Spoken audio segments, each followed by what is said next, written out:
వాస్తు ప్రకారం ఇంటి ఆవరణలో మొక్కలు, గృహ ఆవరణలో మొక్కలను పెంచడం ద్వారా వాస్తు దోషాలను కూడా తగ్గించవచ్చు. మొక్కలలో దేవతా వృక్షాలు ప్రత్యేకంగా ఉంటాయి. ఇటువంటి వృక్షాలను గృహానికి ఏ దిక్కులో పెంచితే పాజిటివ్ ఎనర్జీ ఇస్తాయి అనేది తెలుసుకుందాము. ఉత్తర వాయువ్య భాగంలో ఏకమందారం మొక్కను పెంచండి. ఈ మొక్క పెరుగుతూ పూలు పూస్తూ ఉంటే గృహంలో ఐశ్వర్యం పెరుగుతుంది, ఆదాయం పెరుగుతుంది, రుణ బాధల నుండి విముక్తులవుతారు. దక్షిణ నైరుతిలో ఖాళీ స్థలం ఎక్కువగా ఉంటే దేవదారు మొక్క లేదా అశోక వృక్షాలను పెంచండి. స్థలం తక్కువగా ఉన్నప్పుడు కుండీలో పెంచవచ్చు. పెద్ద పెద్ద వృక్షాలు పెంచుతున్నప్పుడు విశాలమైన ఆవరణ ఉండాలి. తక్కువ స్థలం ఉన్నప్పుడు పెద్ద వృక్షాలు పెంచితే మొక్కల యొక్క వేర్లు కారణంగా ఇంటి గోడలు కానీ ప్రహరీ గోడలు గాని బలహీనమవుతాయి. గోడలు బీటలు వారితే అదనంగా వాస్తు దోషాలు ఏర్పడతాయి. ఈ విషయంలో జాగ్రత్తగా ఉండాలి. ఆగ్నేయ భాగంలో మనీ ప్లాంట్ పెంచవచ్చు, కానీ ఈ మనీ ప్లాంటు దక్షిణ ఆగ్నేయంలో పెంచరాదు. తూర్పు ఆగ్నేయంలో మాత్రమే ఏర్పాటు చేస్తే మంచి ఫలితాలు ఇస్తాయి.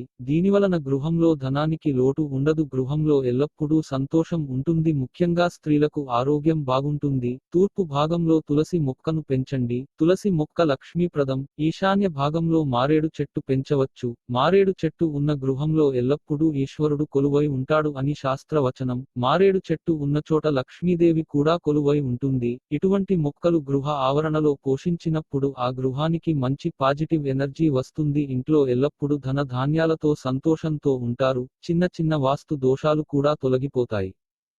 Thanks for watching. ఈ వీడియో మీకు నచ్చితే లైక్ చేసి షేర్ చేస్తూ ఈ ఛానల్ ను సబ్స్క్రైబ్ చేస్తారని ఆశిస్తూ once again thank you very much.